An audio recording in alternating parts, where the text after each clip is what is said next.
الحمد لمن له البقاء والقدم والصلاة والسلام على سيد العرب والعجم.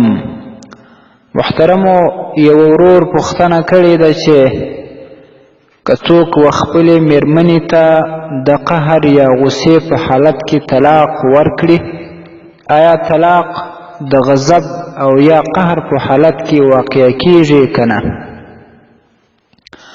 محترمه، ستاسې د مسئلې جواب دا دی چې که څوک خپلې مېرمنې ته د قهر یا غصې په حالت کې طلاق ورکړي، که یو وي یا دوه وي یا درې وي، نو هغه طلاقونه ورباندې واقع کیږي، دا ښځه پر طلاقیږي. دا په صریح طلاق کې شمیرل کیږي. خاوند چې کله مېرمنې ته طلاق ورکوي، په حالت د خوشحالي کې نه ورکوي، په حالت د خندا کې نه ورکوي، په حالت د ټوکو او مسخرو کې نه ورکوي، بلکې د مېرمنې او خاوند په منځ کې چې کله اختلافات، مشکلات او نور د زړه بدوالی راسي، نو بیا خاوند ورته غصه سي یا ورته قهر سي یا ښځه نافرماني وکړي یا نور مخالفتونه ځینې وسي، نو خاوند طلاق د دغه قهر او غصې په حالت کې ورکوي، نو هغه بالکل واقع کیږي. رد المحتار، کتاب الطلاق، مطلب فی الطلاق المدهوش، جلد دویم، صفحه 450. فقه الاسلامی و ادلته، ټوک نهم، صفحه 4883. داشان فقه على مذاهب الاربعه، کتاب الطلاق، جلد څلورم، صفحه 228.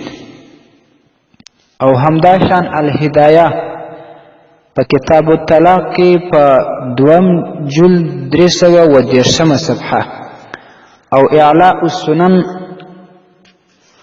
په دوم جلد کې. داشان الموسوعه په 29 جلد کې.